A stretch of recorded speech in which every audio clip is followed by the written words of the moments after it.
All right. So let me start with more of the same. We're doing more Taylor series, which you might think, wow, geez, shouldn't we be done with Taylor series? And yeah, yeah, we should, but we're not. Excuse me, because this exists.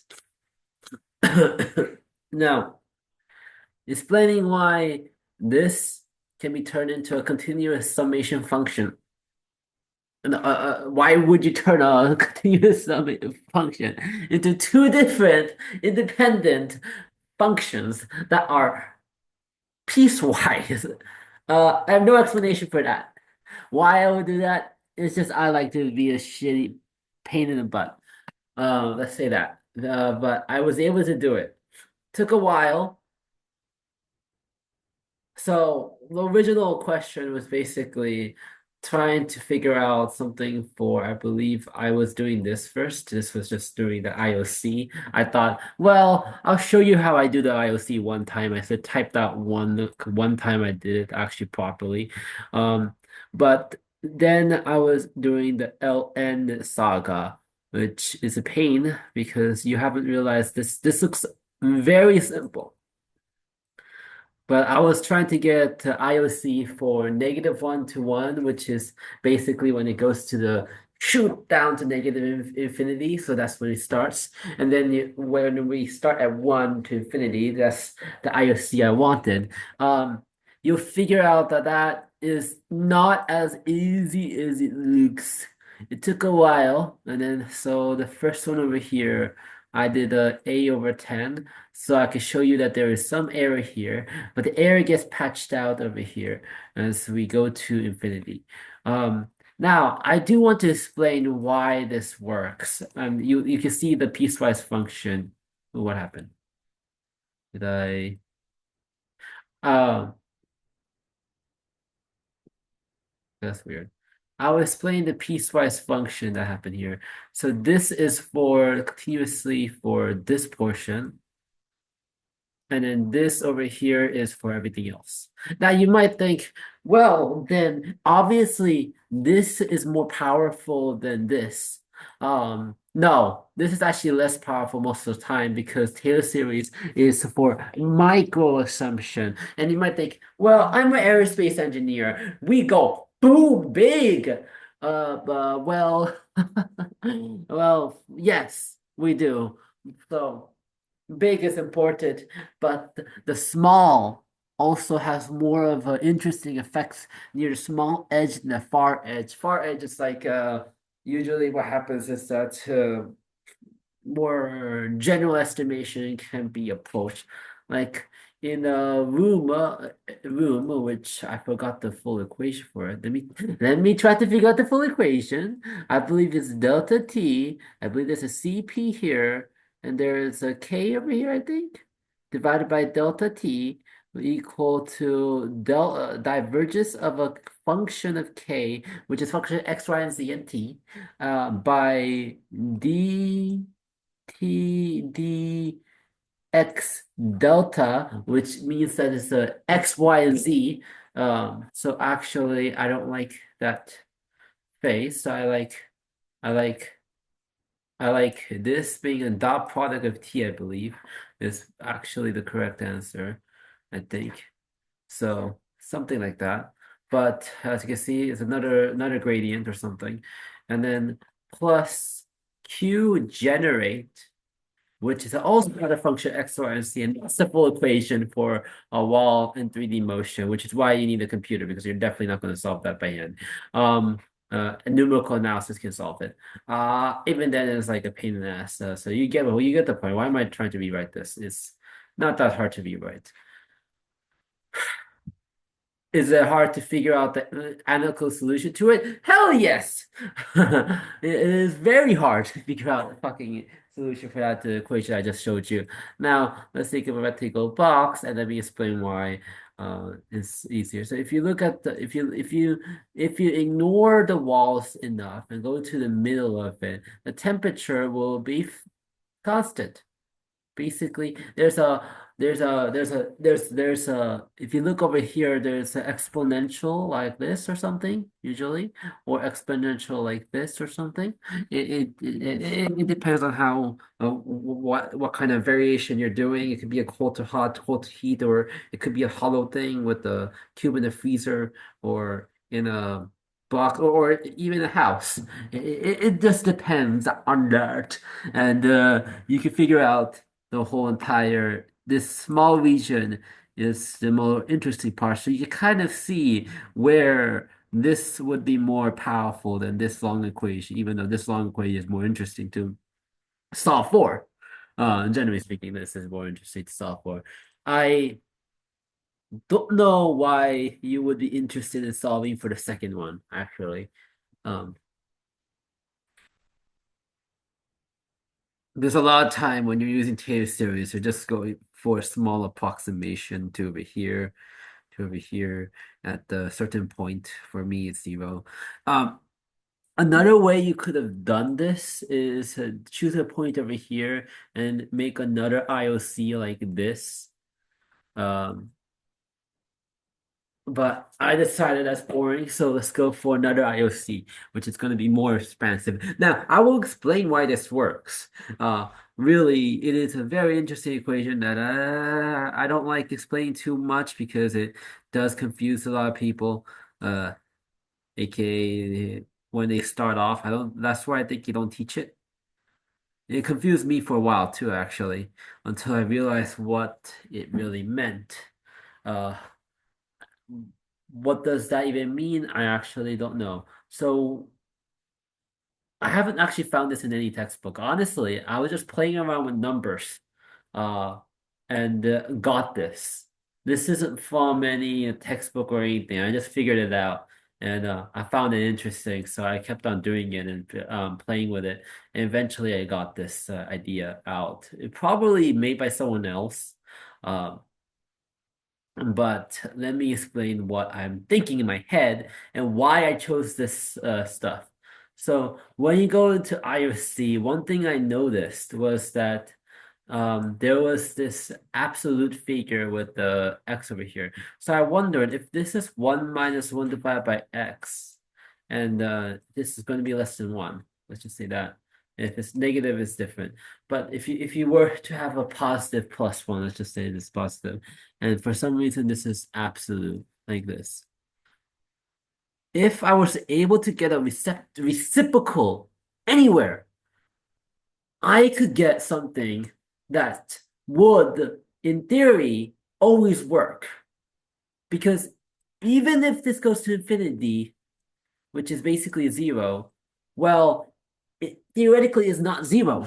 So you could model something to go to infinity. And I was like, hold on a second. So yes, it's valid up to infinity. And infinity is a fake number. It's not a number. It's a concept. So always be literally less than 1 by 0 point to the infinity. And I was thinking, oh shit, here we go. It works, right? And I was like, coolio. And figured out that you can my voice is like stupid. I don't know. I haven't slept for a while. So that's how I figured out that uh over here, if I ever were to get the reciprocal somehow and do the IOC calculation, it will get a finite number to infinity. And that's what I did continuously. And it works continuously. Surprisingly enough, it keeps on working. So I'm happy. So I don't care. Even if it seems wrong. I kept on doing it, it keeps on working. So unless you prove me otherwise, whatever. If it doesn't work, I don't know. But it works for me. It works for me so far. So yeah. I don't know what to say to you if it doesn't work for something. I'm a little sick also, so and yeah, so we'll see how that turns out. So that's kind of the general idea of why this works. And everything so far makes sense, right? Okay, so why is this having a pro oh, is it because of this? No. Uh,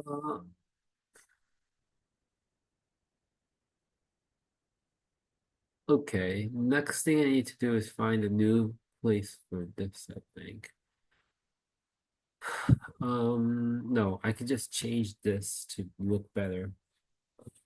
I mean, I could, instead of doing that whole shenanigans, I can make it into it's a new equation. And I'm assuming by now you know how to do some of the how to get this. Maybe I should have done this first, honestly. Um, why I say that is that this explains how you can get uh this part. This explains the next portion really well. Um, IOC. So we need an IOC for this basically, and IOC for 0 to 20D. Yeah, maybe I should have done it this way from the start. Um, plus plus. Okay, so we got that down. I think, excuse me, we can also move a little bit of this up over here. A lot of this is just finding space where to put it, literally. Half the game is like, oh yeah, I have space over here, let me use it for something. And sometimes it works out, sometimes it doesn't. And sometimes it's all about making it so that it looks cleaner than before. Like this doesn't look clean. And sometimes I just add another question. I make it real quick. Space is valuable here. And I'm starting to like these grayed out ones because it's not so vivid that there's something highlighted, but you know that there's an answer over here when it's kind of hard to see without it. So I kind of like doing that now. Uh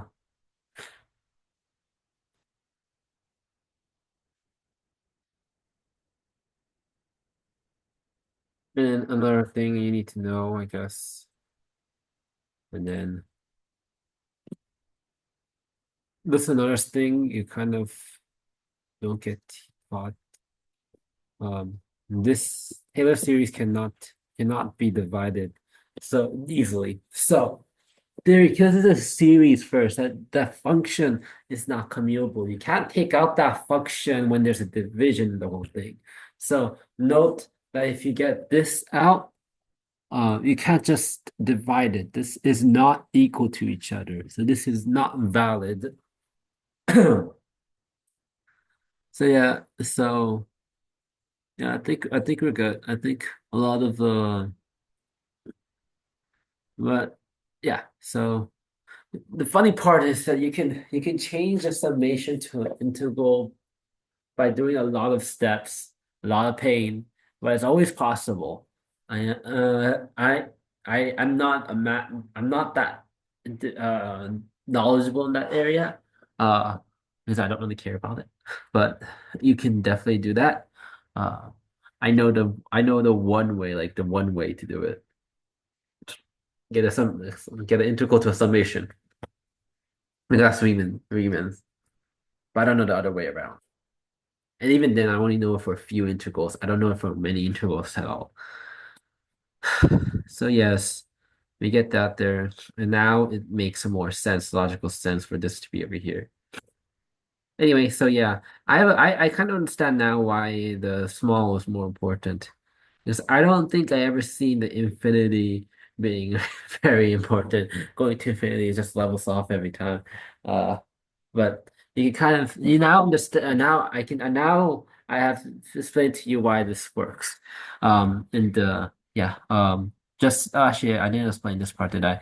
Ln s equals this over here. From a previous derivation I did. over here when we did the standard power series Taylor series, which explained why this equals that, and you play around with the numbers a little bit. It just turns out that way. I don't know why.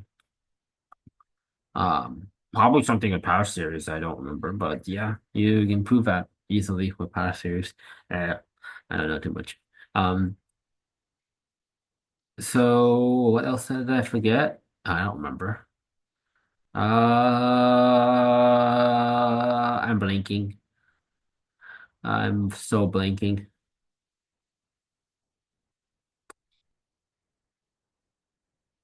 Anyway, this goes into infinity. There's a clear proof of that one.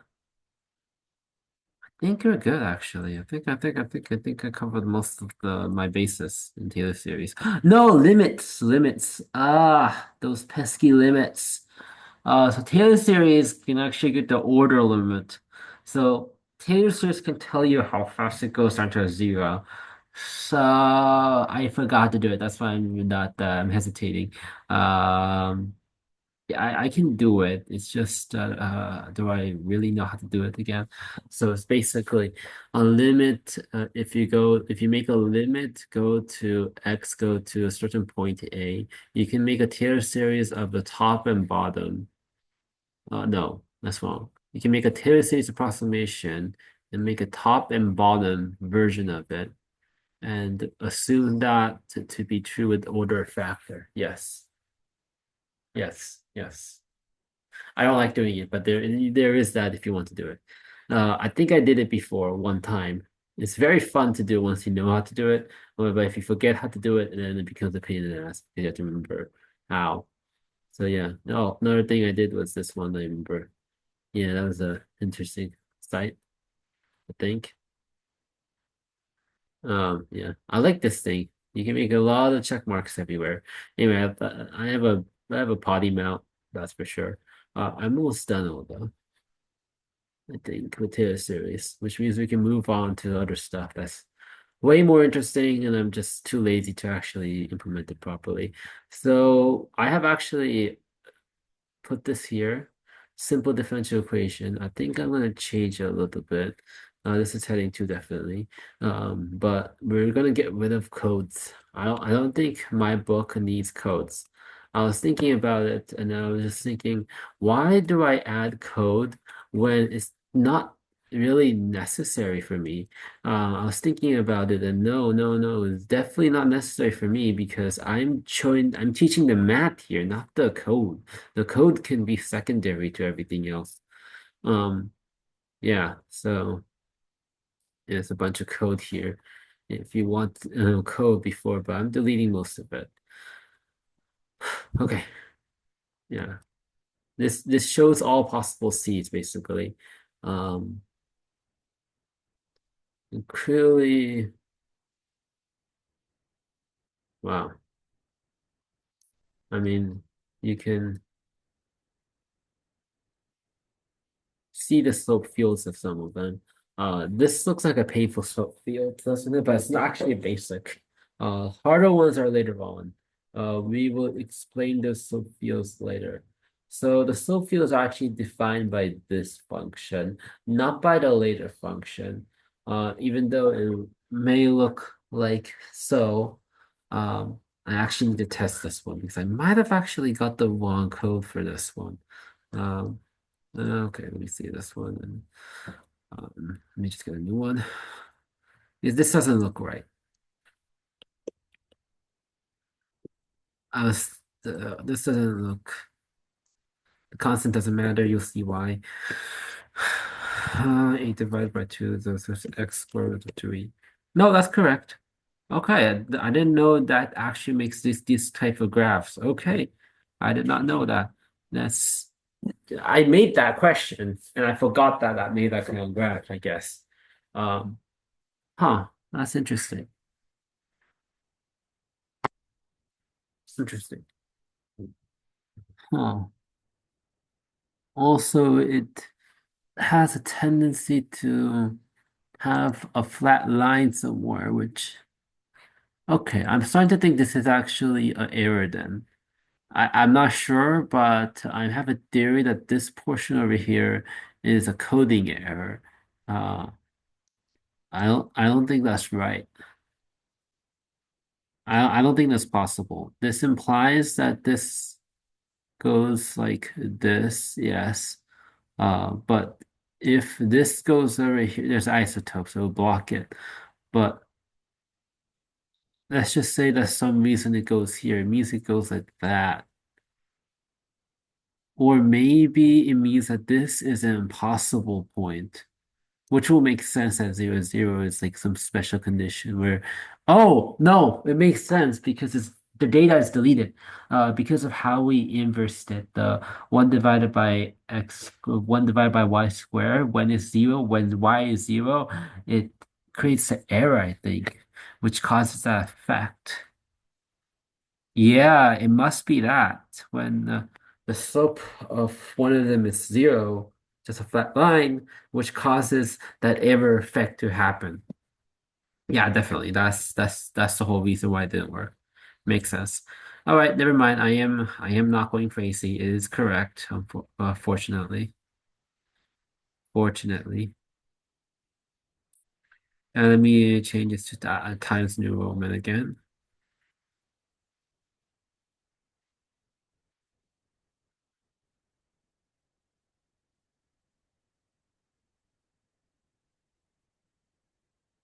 Okay. Um.